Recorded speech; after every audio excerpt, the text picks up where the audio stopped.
Salam cerdas, Ibu Bapak, saudara-saudara yang saya hormati.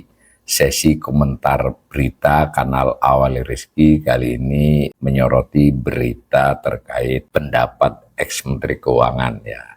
Ditayangkan oleh Bloomberg Technos pada tanggal 15 Januari siang ya jam 12. Judulnya ex-Menkyu ungkap penyebab swasta enggan masuk proyek raksasa RI. Nah ini ada gambar ex-Menkyu itu yaitu Pak Agus Martowardoyo. Selain ex-Menkyu dia juga ex-Gubernur Bank Indonesia ya. Beritanya begini, ekonom sekaligus mantan Menteri Keuangan Agus Martowardoyo mengungkapkan alasan utama minimnya keterlibatan swasta dalam proyek-proyek infrastruktur skala besar di Indonesia. Menurut dia, persoalan utama bukan terletak pada keterbatasan pendanaan, melainkan tingginya risiko dan ketidakpastian proyek yang belum tertangani dengan baik. Dikutip langsung pernyataan beliau, risiko dan ketidakpastian itu adalah yang membuat suatu proyek tidak bankable. Jadi kalau seandainya APBN atau Danantara mau membiayai suatu proyek, tapi risiko dan ketidakpastiannya masih tinggi, sudah pasti itu jadi tidak bankable dan tidak bisa didorong. Dan akhirnya menghabiskan waktu, kata Agus Martowardoyo dalam acara Indonesia Business Council di Jakarta, Kamis tanggal 15 Januari 2026. Ini menurut saya pernyataan yang cukup mendasar ya pendapat beliau ini. Masalah utama dalam proyek-proyek skala besar, ya infrastruktur yang disebut di sini, yang menurut beliau dan nampaknya memang juga dalam hal ini untuk fakta kelihatan ya bahwa swasta-swasta besar itu wait and see, bahkan masih belum mau masuk ke proyek-proyek infrastruktur besar ya. Itu menurut Pak Agus terutama bukan soal dana ya. Mereka punya dana tapi belum mau masuk, tetapi soal risiko dan ketidakpastian proyek tersebut. Kalau dari sisi komentar saya bisa menambahkan ya orang bisa lihat IKN, orang bisa melihat beberapa proyek jalan tol, bandara dan lain sebagainya, tidak antusias ya, kecuali dalam kasus-kasus tertentu. Nah, menariknya adalah istilah beliau ini, meskipun itu banyak yang punya duit lah, gampangannya begitu ya, tapi suatu proyek itu tidak bankable. Jadi bukan proyeknya ya, bukan misalnya proyek infrastruktur kan diinisiasi oleh pemerintah, ya tentu pemerintah bankable atau diinisiasi oleh BUMN. Di sini disebut Danantara, ini berarti BUMN. Kalau pemerintah berarti kan itu memang langsung dari APBN. Itu Danantaranya atau BUMN-nya atau pemerintahan bankable kalau secara teknis keuangan ya. Tetapi proyeknya tidak bankable karena dia memiliki risiko yang tinggi dan unsur ketidakpastiannya itu besar. Kira-kira begitu ya pendapatnya. Ini sangat serius menurut saya. Nah, mantan Gubernur Bank Indonesia lantas memaparkan sejumlah faktor utama yang kerap menghambat percepatan proyek infrastruktur di Indonesia.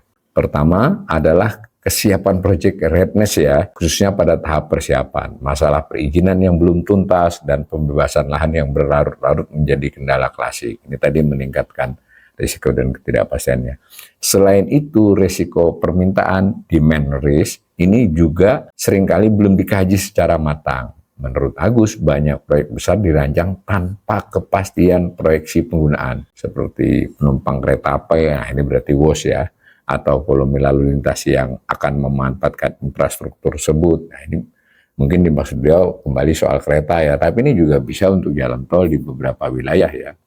Faktor lain jadi ada dua sudah tadi ya, karena kalau ini bahasa halus lah, kalau bahasa yang lebih vulgar ya risiko permintaan demand risk ini tidak dikaji, ini berarti kan studi kelayakannya rancangan teknokrasi dari proyek itu tidak cukup baik kan, tidak ada kepastian. Faktor yang lain yang tidak kalah penting adalah struktur hukum. Nah, ini faktor ketiga nih, ini yang juga banyak menjadi sorotan ekonom ya dan para pengamat. Agus menilai skema kerjasama pemerintah dan badan usaha Public Private Partnership PPP atau Build Operate Transfer BOT. Jadi ini dua jenis skema ya kerjasama kalau pemerintah dengan swasta.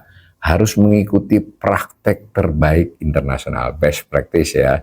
Ini yang menurut dia kurang nih, struktur hukum yang dimodifikasi dan tidak lazim. Nah ini kalau diskresinya kebanyakan dalam hal-hal tertentu, jadi keluar perpres, kepres, fasilitas perpajakan dan seterusnya yang merupakan diskresi gitu. Jadi pengecualian untuk proyek tersebut itu tidak lazim lah, itu justru membuat investor enggan masuk. Ini pendapat yang mendasar ya dari Pak Agus. Sebetulnya beberapa pihak lain, beberapa ekonom dan pengamat investasi itu sudah menyatakan ini ya. Karena ini beberapa kali juga di podcast. Tetapi ini ketika dinyatakan secara menyeluruh udah 3 faktor nih oleh Pak Agus, jadi kelihatan lebih utuh nih faktor-faktor tadi ya. Jadi faktor hukum, kepastian hukum ini, jadi jangan terlalu banyak diskresi, jadi malah kalau diskresi itu kan, ya bagaimana kalau nanti ganti menteri, bahkan ganti pemerintahan, padahal itu project long term atau kan jadi bahaya juga.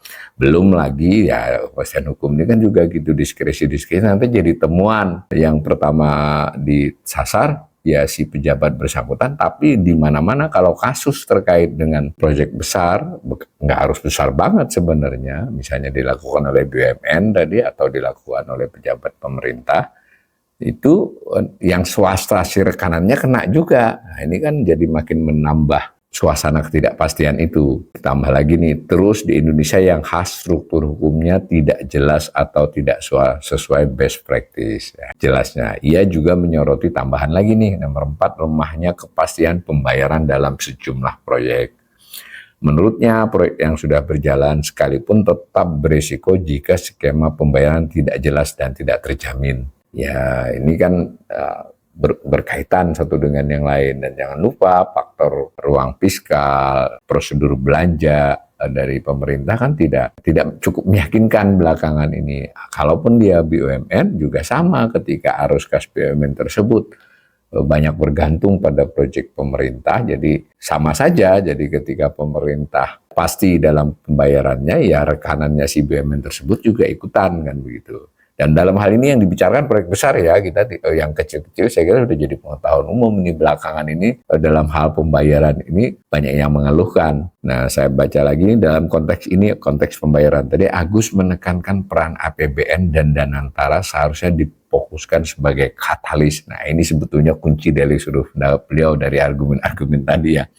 Bukan mengambil alih porsi swasta. Jadi ini menarik ya, karena belakangan ini tidak bisa ditutupi kesan buat publik dan juga buat pelaku ya, dan dalam hal ini juga pemodal-pemodal besar, kesannya pemerintah ini mau mengambil alih banyak hal, baik itu melalui instrumen pemerintah langsung, organ pemerintah, maupun melalui Danantara BUMN, berarti ya bahwa ini dikerjakan swasta, ayo swasta ikut bantu, dikerjakan pemerintah, dikerjakan negara, swasta masuk. Nah padahal kalau pendapatnya Pak Agus ini, ya mestinya itu pemerintah itu fokusnya katalis. Katalis itu yang memperlancar, nambahi gitu, memberikan ruang, bukan mengambil alih porsi swasta. Ini menarik ya menurut saya.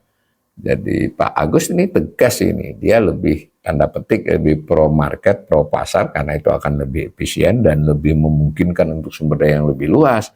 Bukan berarti negara tidak masuk, negara masuk sebagai katalis agar pasar tersebut bekerja dengan baik, dengan sempurna artinya dia efisien ya. Pemerintah kata dia perlu berperan dalam menurunkan risiko, de-risking, ini yang utama, dan memperkuat tahap persiapan proyek. Jika Danantara maupun pemerintah tidak ambil alih swasta, ini kutipan langsungnya. Nah, ia mencontohkan pemerintah dapat berperan dalam penyusunan studi kelayakan, front end engineering design, hingga skema engineering, procurement, and construction. Nah, selain itu dukungan dapat diberikan melalui viability gap fund bagi proyek yang kurang layak secara finansial atau skema availability payment untuk proyek strategis. Ini model-model yang dalam praktek internasional itu lazim ya, jadi tidak diskresi gitu. Ini saya kira sebenarnya pemerintah juga pakai ini sebagian cukup besarnya, tapi tadi faktor-faktor di atas tadi membuat dalam hal ini tidak cukup meyakinkan. dalam versi Pak Agus nih. Agus juga mengingatkan agar skema risk sharing pembagian risiko maupun penjaminan pemerintah tetap memiliki batas sehingga tidak menimbulkan risiko fiskal yang berlebihan bagi negara. Tapi di sisi lain juga dia juga mengingatkan yang di atas tadi kan kesannya bagaimana swasta harusnya berporsi lebih besar. Kalau yang ini yang beliau mengingatkan juga jangan juga sampai negara menjaminnya berlebihan sehingga risiko APBN di depan itu jadi besar. Nah, akhirnya ini menurut dia dari analisis itu modal besar akan masuk dan swasta juga hidup. Menurut saya pernyataan opini Pak Agus ini menarik ya, memberikan insight yang ya relatif berbeda dengan suasana yang secara umum dibangun pemerintah ya, bahwa kesannya apa-apa mau diurusi pemerintah, diurusi Danantara, seluruh sektor ya. Hati-hati ini, kira-kira Pak Agus ini memberikan warning ini. Sebaiknya tetap swasta yang berperan kuat, nah, pemerintah menjadi katalis, ya boleh dikatakan kalau saya tambahkan dari saya, ya mengontrol agar itu tidak merugikan perekonomian, tidak merugikan rakyat, tapi sebaliknya malah menguntungkan. Mudah-mudahan pendapat dari seorang tokoh seperti ini ya menjadi perhatian yang lebih baik dari sisi pengambilan keputusan pemerintah.